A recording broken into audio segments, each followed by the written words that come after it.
वहीं आज राज्यसभा में पेश होगा वक्फ तरमीमी बिल। वक्फ तरमीमी बिल पर राज्यसभा में होगी आज चर्चा। आज ये बिल को पास कराने की कोशिश की जाएगी। बीजेपी, जेडीयू और टीडीपी के एमपीज को व्हिप जारी किया गया है। हालांकि राज्यसभा में मौजूदा मेंबर्स की तादाद 236 है। इस लिहाज से बिल पास कराने के लिए सरकार को 119 एमपीज की हिमायत की जरूरत है। सरकार को उम्मीद है कि एनडीए के साथ ही उसके साथ वाली पार्टियों से उसे हिमायत मिल सकती है। हालांकि बीआरएस, बीएसपी और मिजो नेशनल फ्रंट का रुख अभी साफ नहीं है, लेकिन 6 नॉमिनेटेड मेंबर्स अगर वोट करते हैं तो तस्वीर बदल सकती है।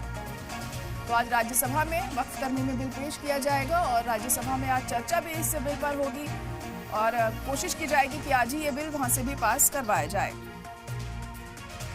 तो वक्फ तरमीमी बिल आज राज्यसभा में पेश होगा। कल लोकसभा में ये पास हो गया है। कल पूरा दिन हमने देखा किस तरीके से इस पर चर्चा हुई। काफी गहमा गहमी का माहौल भी उस वक्त रहा। तमाम अपोजिशन के सांसदों ने अपनी राय यहाँ पुरजोर तरीके से रखी थी लोकसभा में, और आज राज्यसभा में भी हम देखेंगे कि इस पर चर्चा की जाएगी और क्या कुछ राज्यसभा में तस्वीर साफ होती है, ये वक्त के साथ साफ होगा।